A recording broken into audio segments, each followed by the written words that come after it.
குரு பாதமே மதி, பகவத் பாதமே கதி. அனைவருக்கும் அன்பு சார்ந்த வணக்கங்கள்.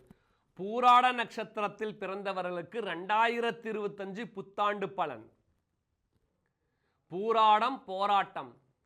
அப்போ ஒரு நட்சத்திரம் பார்த்தா அந்த பழமொழியே என்ன பண்றாங்க, அந்த வச்சு அவங்கள என்ன பண்ண ஜட்ஜ்மெண்ட் பண்றாங்க. ஸோ பூராடம்னா என்ன? ஸோ பூராட நட்சத்திரத்தில் பிறந்தவர் பீஷ்மர். அவர் என்ன பண்றாரு, எவ்வளோ பெரிய சாதனை பண்ணியிருக்கார். இஷ்டமிருத்து தான் எப்போ இறக்கணும்னு நினைச்சு அந்த இறக்கிற காலம் வரைக்கும் வரம் வாங்கி வச்சிருக்கார். அப்போ பூராட நட்சத்திரங்கள் வரம் வாங்குவதில் மிக சிறந்தவர்கள் அப்படின்ற விஷயம் சொல்லாம பூராட எப்பவுமே போராட்டம். எப்பயும் நல்ல விஷயத்த நிறைய தெளிவாக கொடுக்கணும், கெட்ட விஷயத்த சீக்கிரம் தெளிவாக கொடுத்துட்றாங்க. எப்பவுமே கெட்ட விஷயம் சீக்கிரம் பரவிடும், நல்ல விஷயம் சீக்கிரம் பரவாது. ஒருத்தரை பற்றி கெட்ட சொல்லணும்னா சீக்கிரமாக பரவிடும், ஒருத்தரை பற்றி நல்லா சொல்லணும்னா அவ்வளோ சீக்கிரம் என்ன போகாது. அப்போது இந்த 2025 பூராட நட்சத்திரத்தில் பிறந்தவர்கள் தாய் வழி உறவுகளாக ஆதாயம் பெற முடியும். இப்போ யாரானா அப்பா அம்மா வழியில் யாரானா ஒரு பெரிய பிஸ்னஸ் பண்ணிகிட்டு இருக்காங்க, இவர் ஒரு ஜாபில் இருப்பார், அவருக்கு ஒரு பிஸ்னஸுக்கு ஒரு ஆள் தேவைப்படும். அப்போ என்ன பண்ணி இந்த ஜாபுக்கு நான் போகலாம்னா கண்டிப்பாக போகலாம். அப்போது அந்த ஆப்பர்ச்சுனிட்டிஸ் வாய்ப்பை நழுவ விடாமல் வாய்ப்பை பயன்படுத்தக்கூடிய சூழலை உருவாக்கிக்கணும் இந்த பூராட நட்சத்திரத்தில் பிறந்தவர்கள் 2025. அப்போ பெண்கள் மூலயமாக ஆதாரம். எதான பெண்கள் இன்வெஸ்ட் பண்ணுறாங்க, நீங்கள் கொஞ்சம் இன்வெஸ்ட்மெண்ட் கொடுங்க, நீங்கள் ஒர்க்கிங் பார்ட்னராக இருங்க அப்படின்னா அவசியம் போங்க.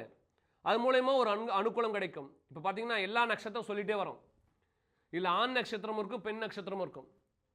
2025 இது பொது பலன் தான். நீங்கள் உங்கள் ஜாதகத்தை வச்சு நீங்கள் அனலைஸ் பண்ணும்போது தான் எதுலெல்லாம் மாற்றம் வேணும், எதெல்லாம் மாற்றத்தை கொடுக்கும், நீங்கள் அதை வச்சு பார்க்கும்போது இன்னும் உங்களுக்கு தெளிவான ஒரு கிளாரிட்டி கிடைக்கும். ஆன்மீக பணியில் அதிக சிந்தனை கொண்டவர்களாக இருப்பீர்கள்.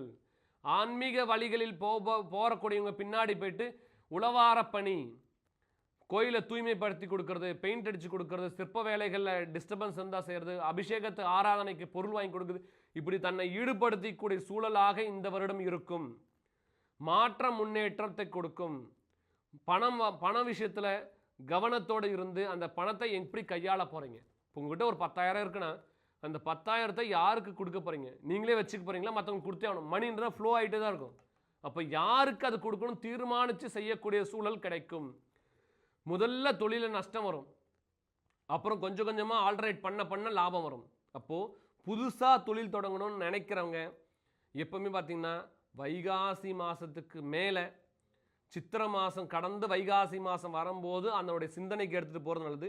புதிதாக வீடு கட்டும் நினைக்கிறவங்க எல்லாம் ஆவணி மாதத்துக்கு அப்புறம் ஆரம்பிக்கலாம், கார்த்திகை மாதத்துக்கு அப்புறம் ஆரம்பிப்பது சாலச் சிறந்தது. பூராட நட்சத்திர காலங்கள் தாமதமாக வேலை செய்யக்கூடிய சூழல் வரும். அந்த தாமதமாக இருந்தால் கூட நல்ல ஒர்க்லோடு வச்சு இது பண்ணலாம். இவங்க செல்ல வேண்டிய ஆலயம் சேமபுரி என்று சொல்லக்கூடிய திருப்பாம்பரம் போய் ராகு காலம் முழுவதும், யமகண்டம் முழுவதும், குளிய காலம் முழுவதும் நீங்கள் எந்த நேரம் போகிறீங்களோ அந்த நேரத்தில் அங்கே முழுமையாக இருக்கணும். 1.5 மணி நேரம் மினிமம் இருக்கணும். ஒரு நாளிகை 24 நிமிஷம், 3.25 நாளைக்கு எந்த கோயில் இருக்கீங்களோ அப்போ தான் உங்கள் உடம்புல ஒரு மாற்றமே வரும். ஏதோ கோயிலில் போகிறோம், அவசரமாக கோயிலுக்குள்ளே போக வேண்டியது, அவசரமாக பிரார்த்தனை பண்ண வேண்டியது, இது செய்யக்கூடாது. அப்போ அவசரம் நமக்கு என்ன ஆகுது, நிறைய இழப்புகளை கொடுக்குது. நிறைய பார்த்தீங்கன்னா திருமணம் நடக்கிற இடத்துல ஊர்கா பாட்டில் வாங்கி கொடுங்க. பூரட்டாதி நட்சத்திரம்னா ஊர்கா. பூராட நட்சத்திரக்காரங்களுக்கு சாதக நட்சத்திரம்னா பார்த்தீங்கன்னா புரட்டாதி. அப்போ வீட்டில் ஊர்கா ப்ரிப்பேர் பண்ணலாம். உடம்புல துவர்ப்பு தன்மை அதிகம் சேர்த்துக்கணும். கழுத்து பிரச்சனை இருக்கும், கால் பிரச்சனை இருக்கும், இந்த பிரச்சனை விடுபடுறதுக்கான வழி சேமபுரீஸ்வரம்.